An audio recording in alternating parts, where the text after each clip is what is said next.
Hey, deserving listeners, Love is Blind UK, the reunion. Let's see what happens. Let's check it out. With what Freddie's saying. Freddie, what did you feel was the turning point? It was difficult. I think there was moments that, I don't know, I think that moving, when we were in Greece, I thought there was a couple of things that happened. I did feel like you'd snap at me quite a bit when it wasn't justified. Okay, yeah, he's being honest. That was what I was hearing from him. And even though it was only mentioned maybe once or twice, I imagine that would be a killer to one's motivation and love for another person, particularly if it's such a short love that's, only been around for a few weeks, if that, at that point. And then she said, yeah, so that seems to indicate that she is validating him, I think. No. Obviously, it's not nice to hear, and I did say the word once a cheat, always a cheat, but that is just because I've been cheated on in all my relationships. So that's where that was just coming from. I was just in shock. So that was like a trauma coming back to you? Yeah, but I would never sit here and just hold because he's cheated 7, 8 years ago. Right, yeah. It seemed that eventually, even though we didn't see any direct conversation about it, that she adjusted and was clearly willing to give him the benefit of the doubt. Otherwise, she would have just dumped him right there, right? If anything, I appreciate the fact that she was willing to sort of see past that and see me for who I am. So, I appreciate that from her. So let's fast forward to the wedding day.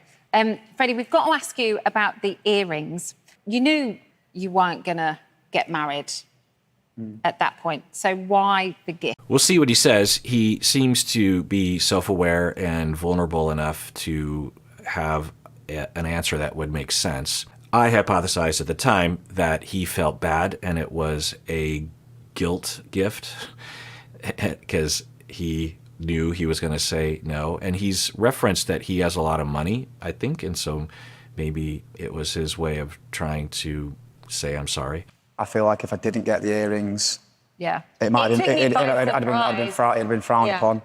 That I didn't get your present. And if I did get you the earrings, it'd have been seen as he's misled me. Have you kept the earrings? So when we split, I just thought... Oh, he's saying if I didn't get her something, it would be frowned upon because you're supposed to get... Is that a thing? Is that yet another tradition that we're adding to the commercialism and marketing of weddings, that grooms get brides a big gift? I mean, yeah, right. That's not typical. I mean, certainly you can, but yeah, I can't imagine watching a wedding either in person or on the show and judging anyone for not getting gifts for their partners. I mean, the amount of shit that you got to plan and do to get married, it's like, why would you add another thing when you could just get, every anniversary, there's another gift opportunity. Is there anything you'd like to say to each other? Now's your time. No, I can't stop. I think we'll stay friends, for probably forever. I'd actually just like to say thank you because, gosh, I am snappy. I do admit that, but... Oh, well, that is just, yeah, that's great. I mean, we don't see that. We see it sometimes, but we do not see it very often. We haven't seen it much, even at this reunion. Tom did a little bit of it, but for Cat to just come out and say, I can be snappy. I do admit that. That's just such a wonderful gesture. She doesn't have to say that. It wasn't in the edit much at all. I mean, there was a little bit of it, but my impression is that it was happening a lot off camera. Most of it was off camera, the way that Freddie was talking. The fact that she can admit that is just, it breaks my heart for her now, because we don't wake up in the morning and say we're going to be snappy at people. We react out of trauma, and we're trying to protect ourselves, and then we shoot ourselves in the foot. The key is, though, what do we do after when we calm down? Can we take responsibility, at least in our minds, and at best to the person that we transgressed upon? That's just, it's so... And for me, if someone can do that, then the slate is clean. So I'm very... It's very heartwarming that she could say that. Is he doing it all again? I do. Okay, until next time. Bye. Sounds like a hint that there's going to be a season 2, or they've already filmed season 2. That would be the more likely scenario, right? It seems like Netflix should be running a version of Love is Blind round the year. It's an interesting show. It's to me, in my understanding of reality TV, they condense it so well that they don't, and there's not a lot of fluff. If anything, they leave too much on the cutting room floor, right?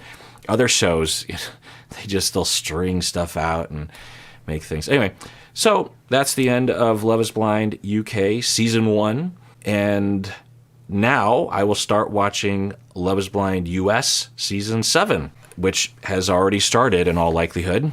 And you have probably already seen the pod episodes, which aired on October 2nd. And I have yet to watch it. And I'm excited to watch it. I don't think I've ever had this where Love is Blind back to back. Well, I did start to say that I would do a final word, right? So maybe I'll do a final word episode. I don't know. I feel like I could probably do it right now. I don't know if there's enough there. Well, I'll just do it real quick. So I'm looking at my notes, and when we look at all the seasons, including US and UK, we have 11 couples who are still married. And we have 3 couples that got married and divorced. And we have a lot of couples that so 11 couples out of 41 that we saw featured that would go on the retreat, right? Or met in the hallway, because Zach and Irina, anyway, although I don't think I'm counting. Anyway, point is that there's 11 couples that are still married. So we're adding 2 more, Ben and Nicole and Bobby and Jasmine. And, they seem really compatible for the most part. But, so did Steven and Sabrina. Maybe part of the thing with Steven and Sabrina is that their love was kind of shallow. And so there wasn't much for them to fight about because of that. And there wasn't much to show us because of that. I don't know. I feel bad for them. I feel like if things had gone differently, you just wonder for Steven and Sabrina if they lived in the same town, 1. 2, if his money problems weren't the way that it was. 3, if she wasn't so reactive to, a little bit, because you imagine in the beginning it was just a little bit of distance, and he said the walls would go up, and we saw on the show how she kind of came out of the gate in a pretty angry way, which I get because she's going through divorce and has been through divorce. It's painful. Anyway, Ben and Nicole, from the looks of it looks like they're bonding. I guess the question mark is still, are they really compatible in some very important ways? She was talking about how he's introducing her to all the hippie culture stuff, and she was into it, and also travel more, right? But I could see Ben adjusting as well and compromising as well. I think, I'm going to take a guess and say that their love will find a way for them to come together or respect each other's differences or something. Maybe he goes on a trip for a month or 2 out of the year or something. Who knows? Bobby and Jasmine, there's still that issue. We didn't see much of their relationship. Jasmine comes from, I didn't show the scene, but the mom said that she stands behind their relationship 110%. And that's what I found about, families that have parents and cultures that the parents are heavily involved, that they resist a fair amount up front, but once the marriage even seems slightly solid, then the parents do a 180 and they're just like 110%, as the mom said, involved and supportive and everything. It's like almost like a test, subconscious test that the parents are putting the couple through. It's like, well, if you can get over the barrier of us criticizing you and resisting this whole thing, then it must mean you're really in love. And then once you get married, then we're good. My mom actually went through that with her parents, not in the same way, but in a similar way, that my grandparents, my white grandparents, did not want my white mom, to be dating a person of color, my dad. And so they prevented my mom from dating him, and they were abusive. We talked about this in the interview with my mom. I did a series of episodes with my mom, and I've also talked a lot about it with my mom prior to that. And then and then my mom and dad, they got pregnant at the age of 19 and said, well, we were planning on getting married and having kids anyway, so let's elope. And so they eloped. And then there was like a month or two of my mom's parents being standoffish, but pretty quickly after that, maybe like 3 months after the elopement, my mom's parents were totally accepting and were totally cool with it. And in a lot of ways, my white grandparents would eventually favor my dad over all their other, because my grandparents had 5 kids. Both my grandparents had 5 kids, but my white grandparents, they had 5 kids, all of whom got married. But it was pretty clear that they liked my dad over all the other spouses of their kids. Moving on, what can I say? I kind of feel like this season just didn't give us much to go off of.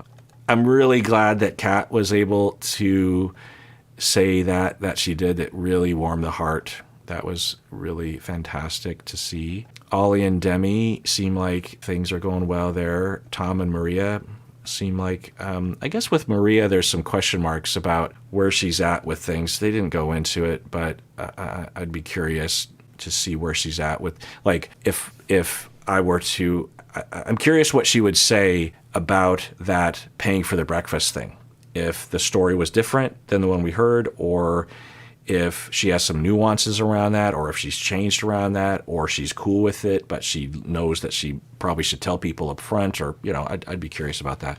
But let's go to Love is Blind US Season 7 and see what kind of, well, you get excited and then there's always heartache and pain, but also glory and love, which is life.